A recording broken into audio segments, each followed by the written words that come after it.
Hello, hope you're doing fine. So, this is the last video in the Ribhu Gita series, and we are going to discuss the paramount importance of Ribhu Gita. See, as we discussed earlier, Ribhu Gita will teach you Viveka. Because this book is full of paradoxes, contradictions. There is Brahman, there is no Brahman. There is mind, there is no mind.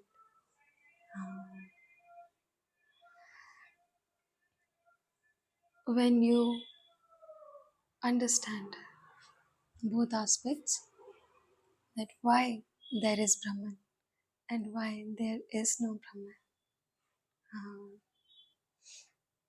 when you understand this way, what happens is you actually arrive at the middle ground. That's exactly where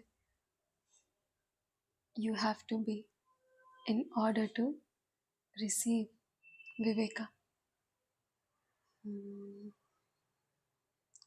So, the power of discrimination, when you are meditating, when you are pursuing self-inquiry,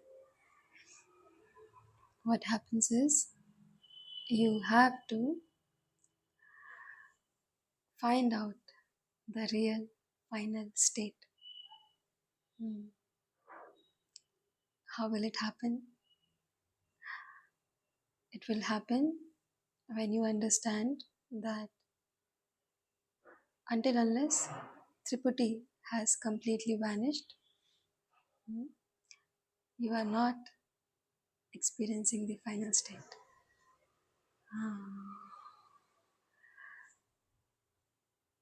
This wisdom of Brahman, this patience, Viveka, when it translates into the social context, it becomes discernment.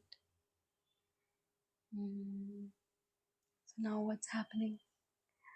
Now you can see who are your friends and who are your enemies.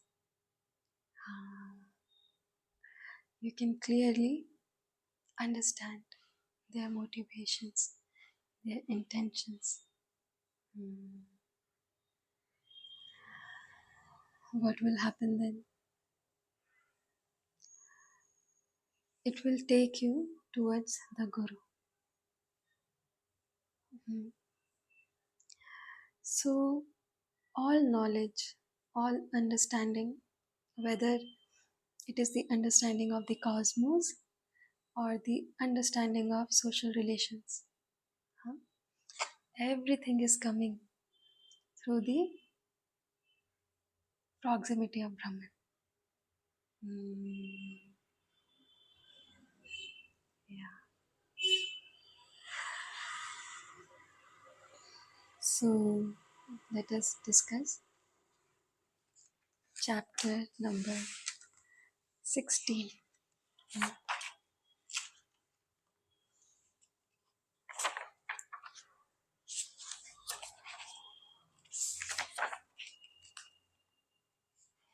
Yeah. So neither one can say existence is Brahman, nor can one say there is no Brahman.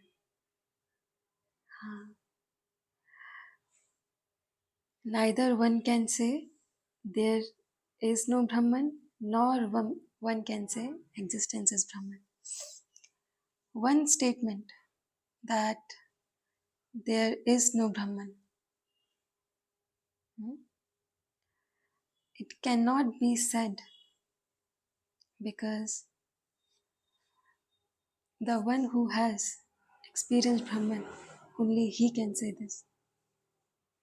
And now that he has experienced it, he cannot deny the existence of Brahman. Another statement, existence is Brahman, cannot be said because those who have not experienced Brahman, how will they say existence is Brahman? They are unaware. Mm. That's why people do not believe in the presence of God. Mm. People are doing all sorts of activities, committing all sorts of sins and crimes, thinking that they will never be held accountable for their actions. And then one day, God appears.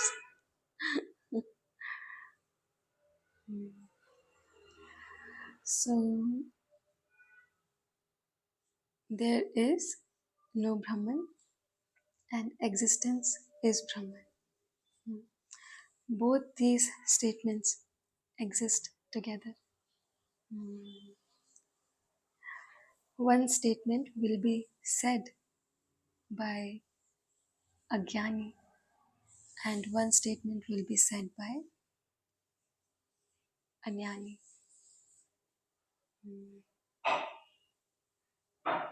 Just a second. Yeah. So, I am the Brahman. This world is the Brahman. It is supreme and imperishable. Gods like Shiva, Vishnu do not exist apart from Brahman. Only I am. So, God is one. Huh? Everything is Brahman. But who can say this statement? Only the one who has experienced the final state can say this statement. But the one who experiences the final state becomes the finality. He becomes the Brahman himself. And now that you have become Brahman, how can you say? How can you take any action? That's why body is actually working on an automatic mode.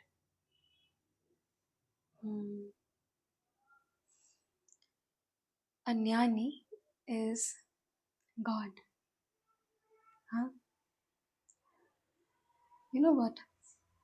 Once someone asked Bhagwan that because everyone kept on asking him, Bhagwan, are you an avatar of Shiva?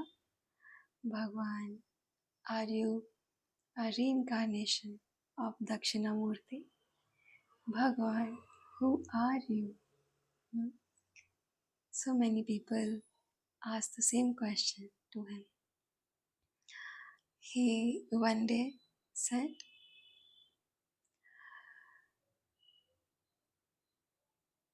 a reincarnation is a partial God. An avatar is a partial God, but a self realized being is God Himself.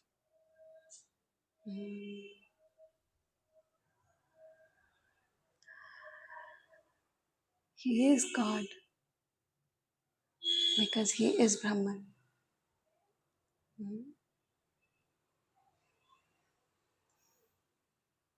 That's why all gods reside within Him.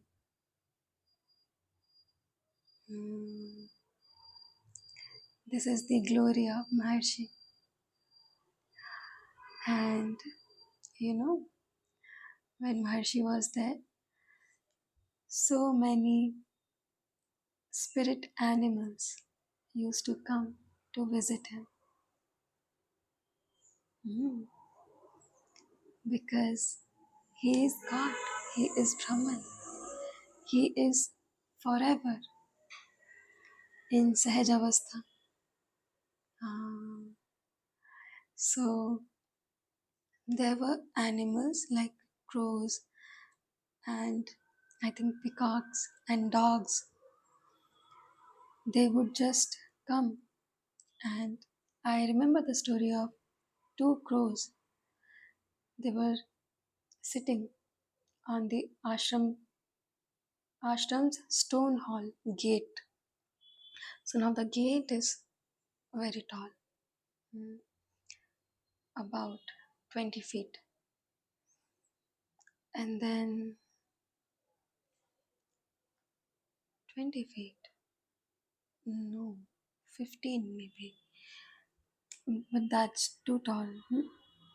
Then they were sitting on the gate for 2 days. The crows did not move, they remained there. And after 2 days, people realized that, oh, they are here waiting for Maharshi. And Maharshi was informed, and Maharshi ran towards them. And then Maharshi just gave them some water from his own kamandalu, and he had the crows in his hand. And the crows drank the water and then peacefully died. Hmm. There are many stories like this. I may be confusing this story with another story as well, but all stories are similar. Hmm. So these siddhas, the spirit form of enlightened beings, huh? It is said that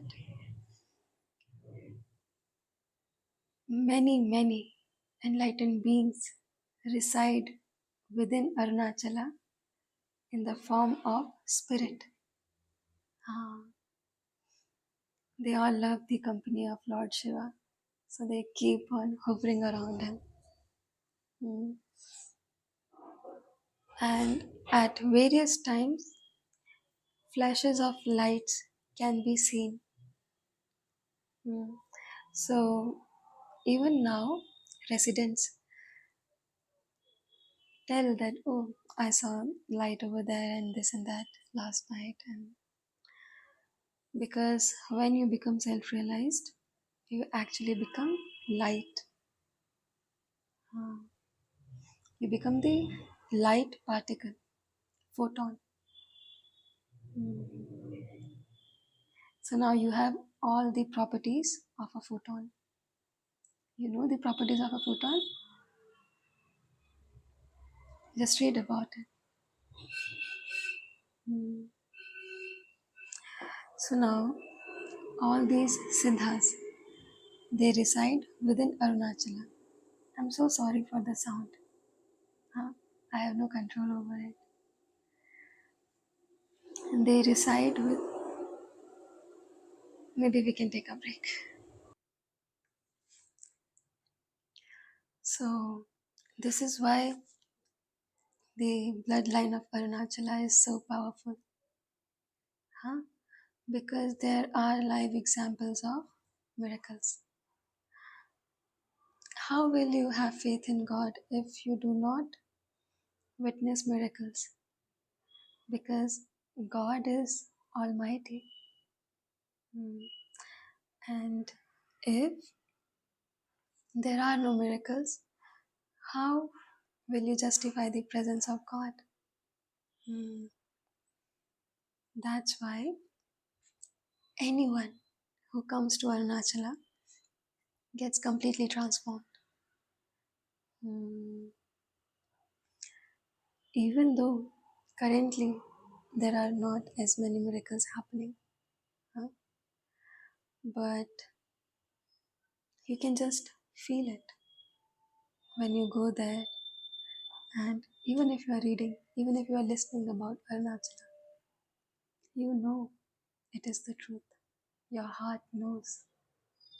Mm. And we all know that only A miracle can save us because we are too broken, too damaged. Hmm. Samsara has completely destroyed our ability to have faith. Hmm. So, until unless we have a guru who heals us miraculously, how are we supposed to have faith? How are we supposed to know that the existence is benevolent? Hmm. You know, how we talk to each other in samsara? How will you talk to your lover in samsara? Prove to me that you are worthy of my love. Huh? That's how it goes in samsara. If you want to be loved by someone, you will have to prove your worthiness. Ah, now there are some weird concepts like sexual market value. I I was shocked actually when I read about these things. Stupid people. But that's how you talk to each other in samsara. Prove to me that you deserve to be loved by me. See, arrogance. But when you talk to the guru, when you are in the presence of the guru, you know what do you say? You say, prove to me that I am worthy of being loved by you. Heal my heart. Prove to me that I deserve to be happy. Heal my heart. Hmm. That's the difference. And when you talk this way, you are allowing the Guru to heal you. Hmm? You are keeping your arrogance aside. There's nothing more that is required on your part, huh? Apart from keeping all this rudeness and superiority at bay. What is required is you wanting an evidence that you are loved. That's what's required. Hmm. Because when you are seeking an evidence, it can already be seen that you already love the Guru. Chai vanilla. These people are leaving, you know. And for quite a time, I thought because I prayed to Bhagwan that Bhagwan, there is so much noise in the background of these videos. Can you not help me? And now I got to know that they are leaving. So for few days, I in the back of my head, it just kept on coming to me. Hmm. Because of you, they have to leave. Because you asked Bhagwan, and you know whatever you ask for will be given to you. Hmm. So can you not have any control over your thinking? Huh? But then I realized that they had the plans to go even before I knew anything of the sort. But this is a problem. That day, I was trying to fill the water cooler and something happened, and it was in my head that I need to wipe the floor. Hmm. I thought that okay, I'll wipe the floor tomorrow, not today. I got a lot of things to do already, but suddenly something happened and water was spilled everywhere. Huh. Then I had to mop the floor.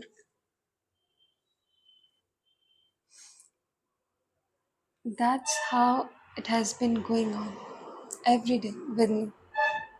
So Bhagwan is like, through these small incidents, he is teaching me to forever be fixed in the source so that there are no thoughts. Um, Now imagine if the water spilled and I had to mop. It only took 15 to 20 minutes. Hmm. But I learned a lesson which would stay with me for at least 2 3 days. And for the 2 3 days, I remained completely fixed on the source.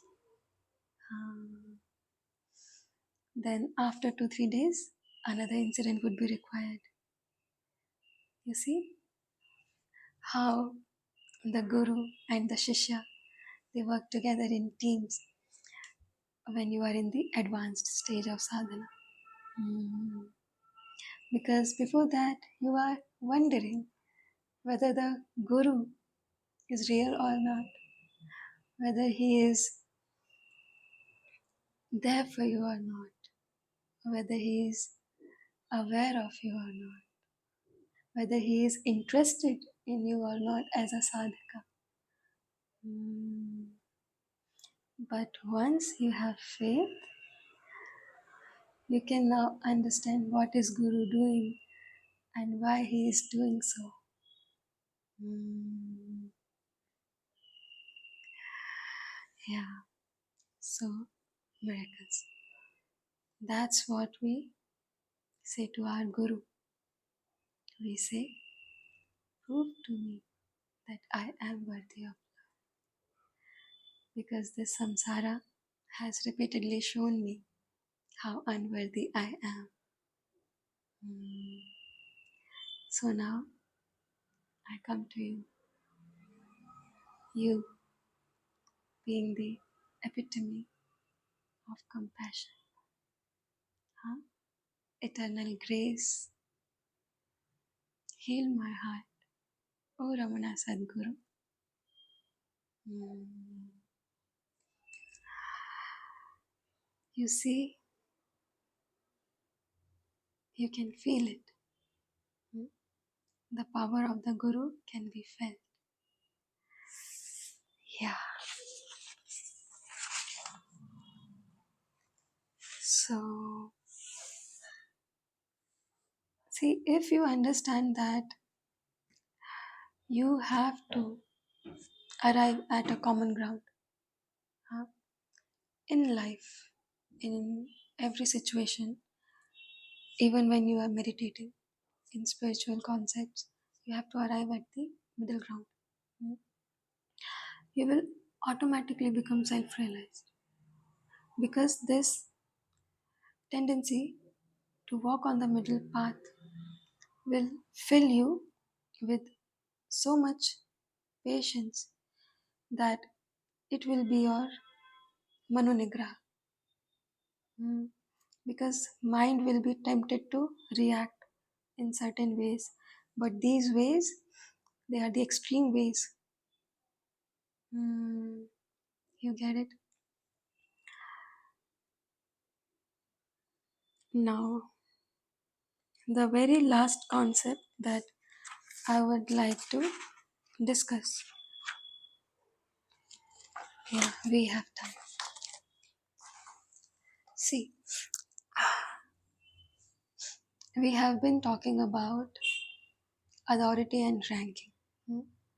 So, in this chapter only, you will read that there are no four categories of Jivan Mukta, but there are categories. Hmm. Now, we will understand the concept of ranking. Hmm. Brahman is one. There are no two Brahman. Hmm. Every multiplicity that you experience, hmm, is only an illusion. Hmm. Because this physical reality, it seems tangible. This table is tangible. You can touch it, you can see it.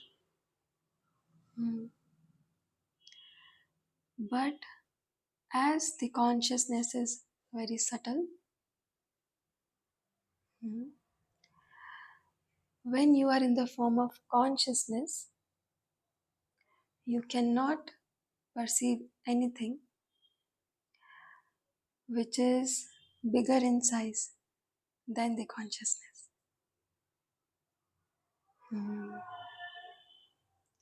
So now, samsara, this whole wide creation, cosmos, universe, galaxies, everything is an illusion. So, as far as samsara has stretched out, consciousness is also present as far as samsara is present. Samsara cannot exist in the absence of consciousness. Samsara exists on the foundation of consciousness.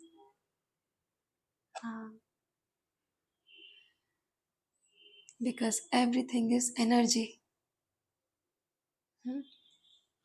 And when energy does not exist, the gross representation of that energy, which is samsara, can also not exist.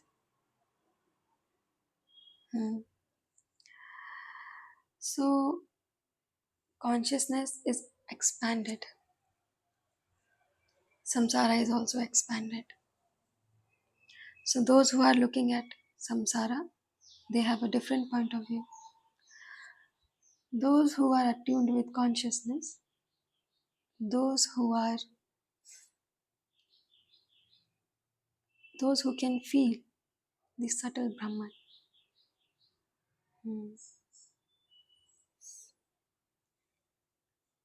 they are not receiving the world. They are living in the world but not receiving it.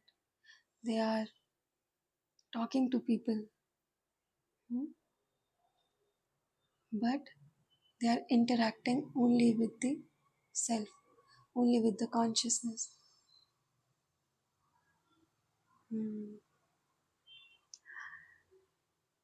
Maharshi was once asked that, Bhagwan, what is your real Swarupa? Please show me your real Swarupa, Bhagwan. And this question has been raised by many. So finally, what Maharshi did, Maharshi showed this man his real Swarupa. So in his mental space, he started seeing a ground, vast field.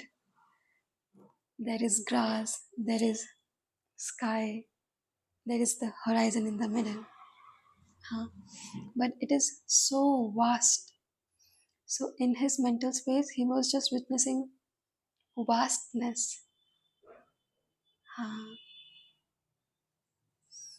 Then he asked, Bhagwan, what is this? I'm seeing something. What is this, Bhagwan? Why am I looking at this empty space, empty ground? Bhagwan replied, this is my real Swarupa. I am as vast as this vastness.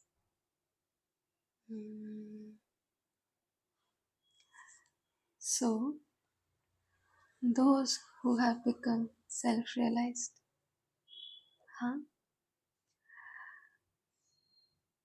their real Swarupa is consciousness. It is Brahman. And that's why they all have the same ranking. They all have the same ranking. Because Brahman is only one. There are not 2, 3, 4, 5, 6, 7 Brahmans. Hmm. But still, we can see that Maharshi is beyond all comparisons. Huh? There is something different about Maharshi. We can see that. Where is this difference coming from? Hmm.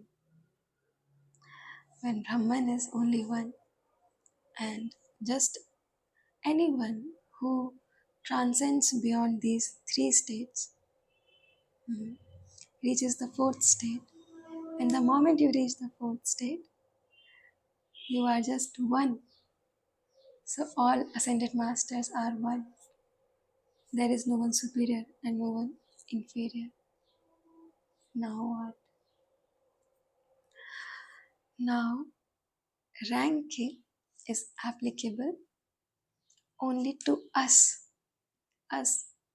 poor beings, us foolish mortals. Huh? Because we are looking as Agyani. Hmm.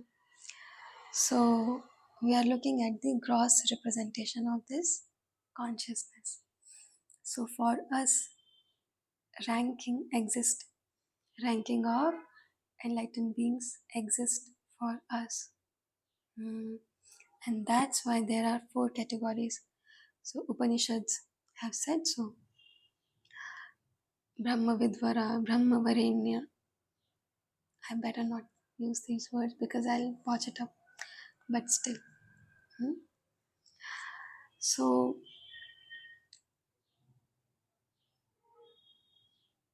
your authority. Hmm? A self realized being's authority is dependent on three aspects. Hmm. First, what kind of knowledge have you attained? Hmm. Then, how did you attain the knowledge? Hmm. And what will you be doing with that knowledge? Destiny. Hmm. So, that's why different ascended masters have been teaching different techniques. They are targeting different sectors of populations.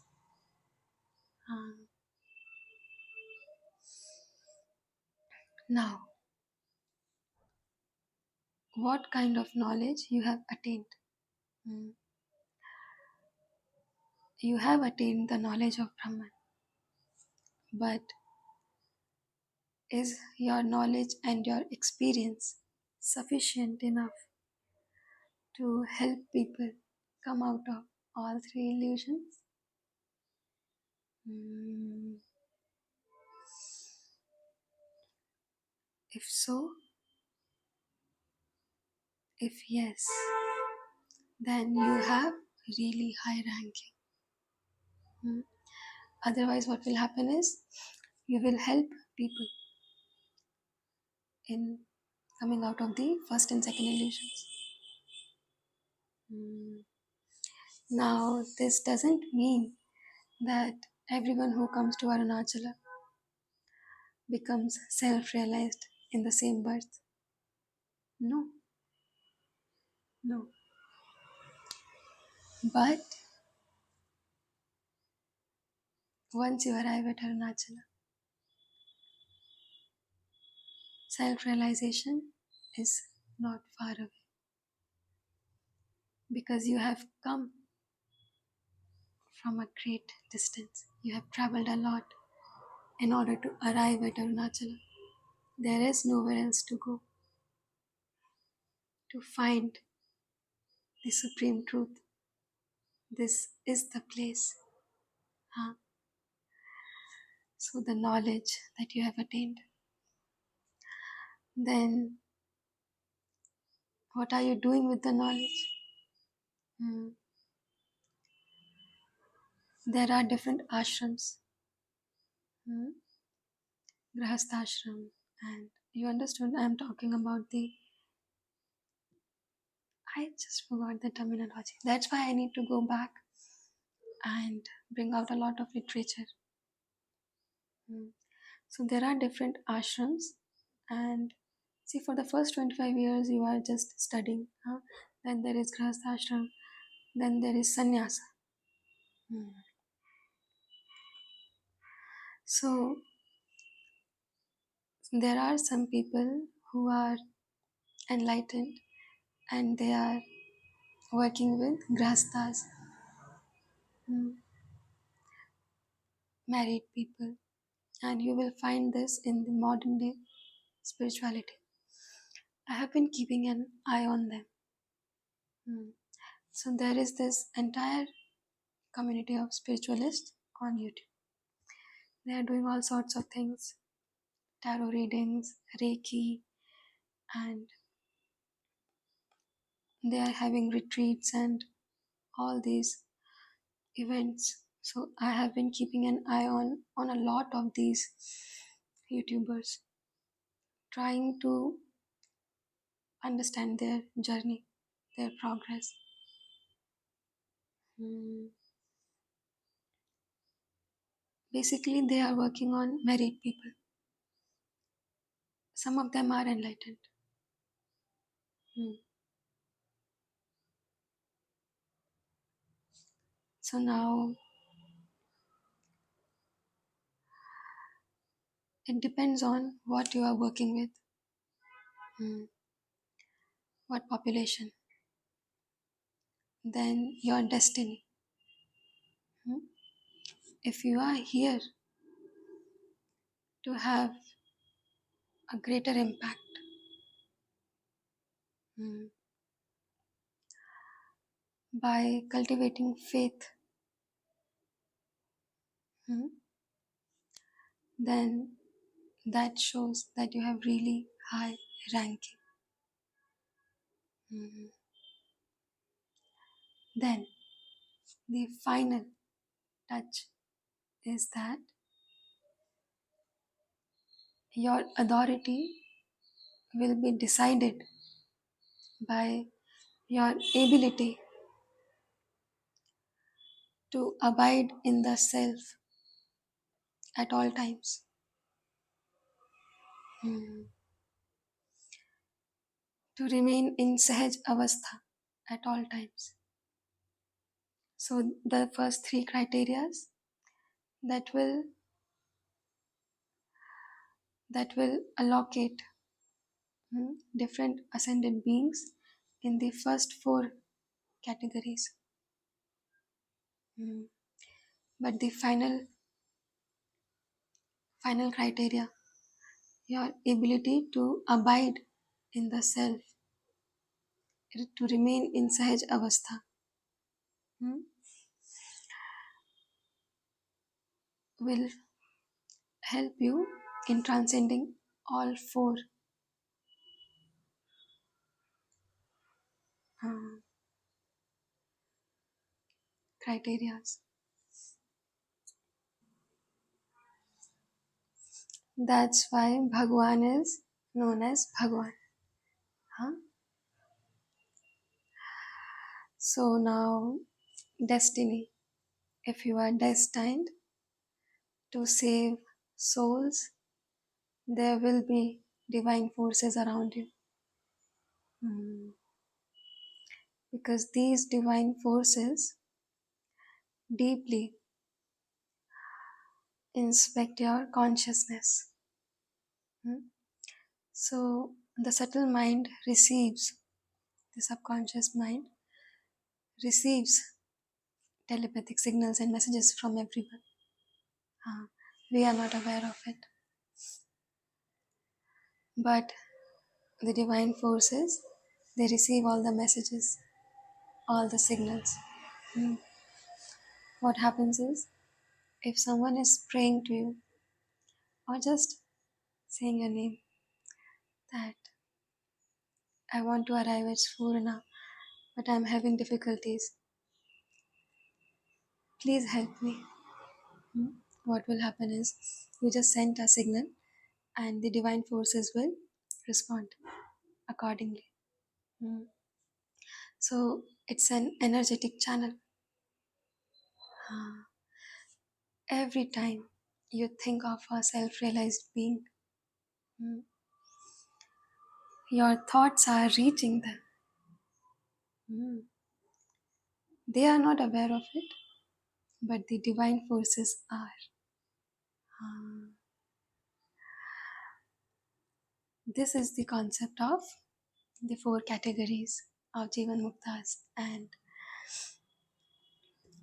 um, high ranking, high authority. Hmm.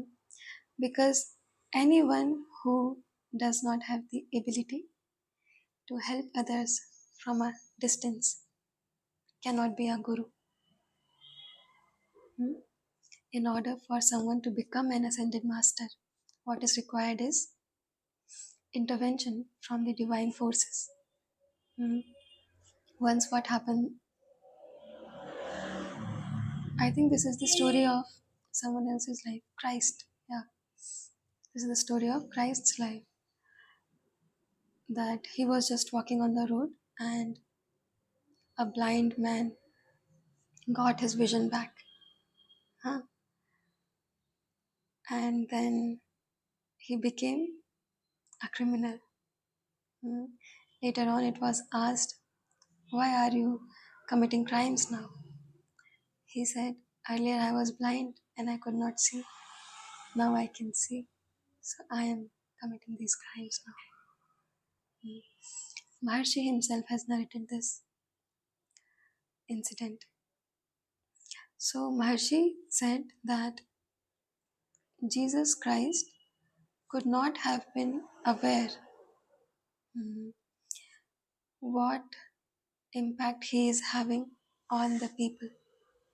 Ah, it's impossible to know what impact you are having on the people because you are forever abiding in the self.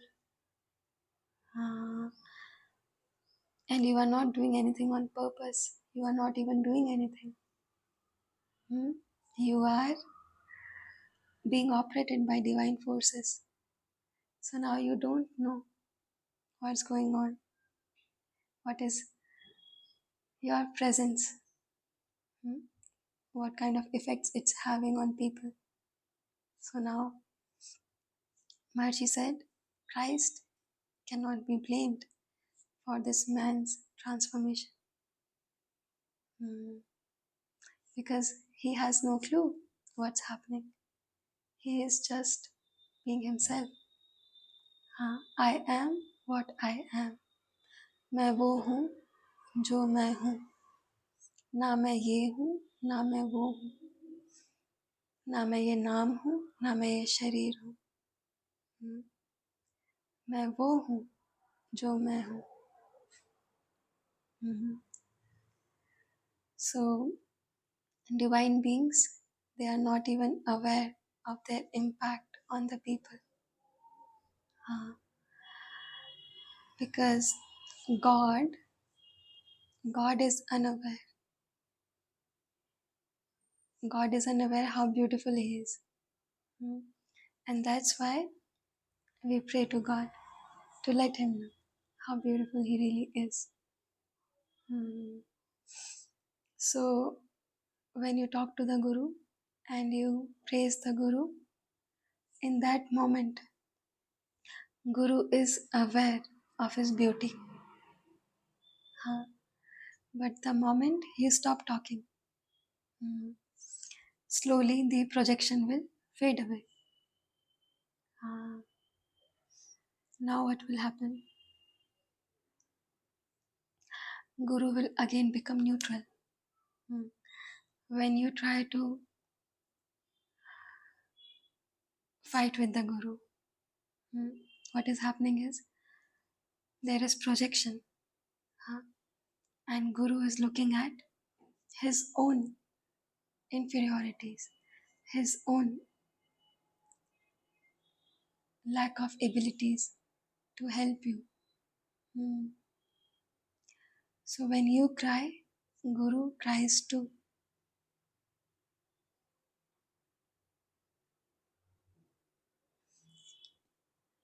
But when you cry, the Guru also cries. And then there is purification within you. Hmm. And then slowly and gradually, you start to experience the presence of the Guru. Hmm. Now, those who are completely fixed on the Guru, what happens is they are mesmerized by the beauty of the Guru at all times. Um, Now, what happens when you are thinking of the Guru at all times? Guru is reminded of his beauty all the time. Hmm? What then? Then you enter Samadhi. Then you achieve union with the Guru. Hmm? Because Guru and you both are projecting the same thing. Hmm? This is the reality. This is the truth of the Guru. This is what Guru actually is. When you are fighting with the Guru, when you are angry with the Guru, your anger will also be projected on the Guru. Hmm.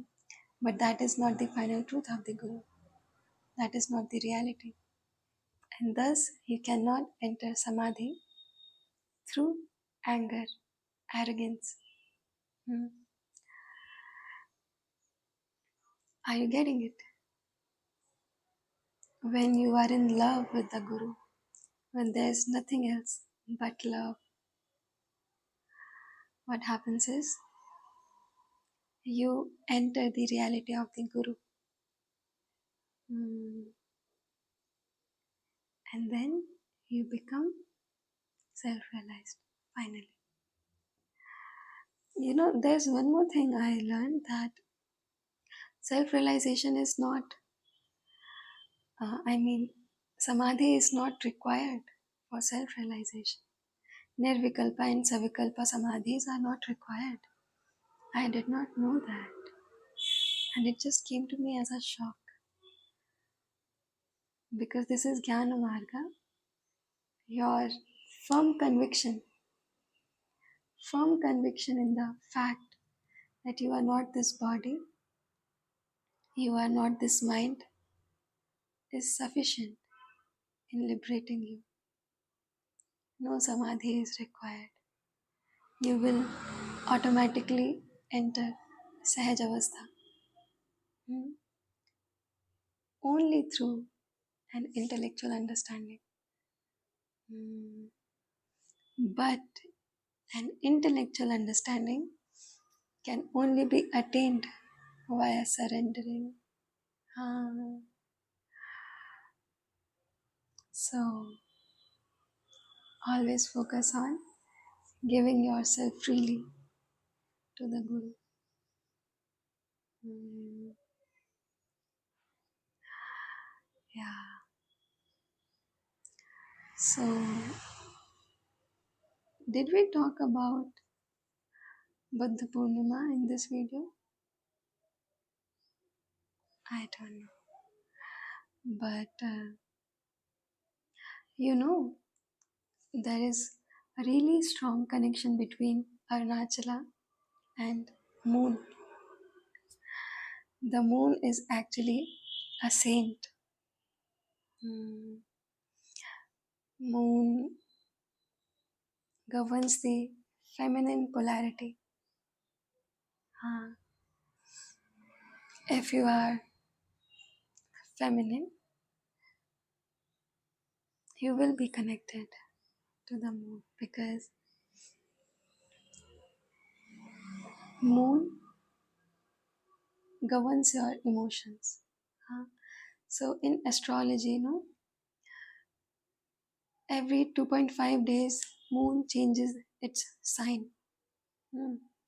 So you can see that every 2.5 days or 3 days, on an average, your mood will shift.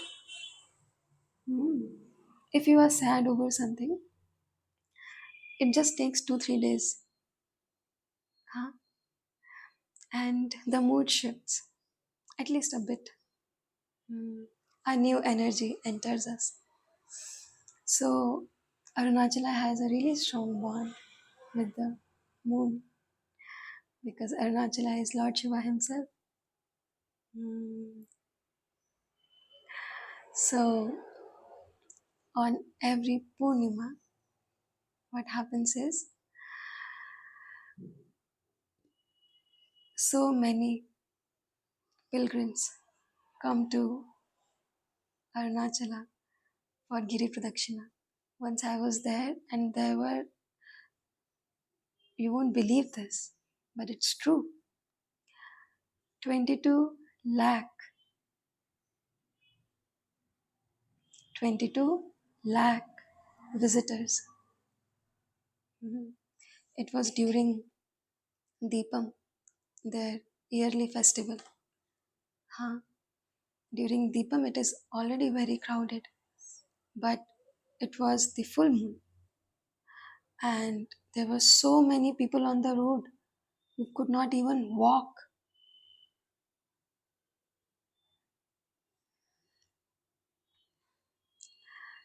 Yeah.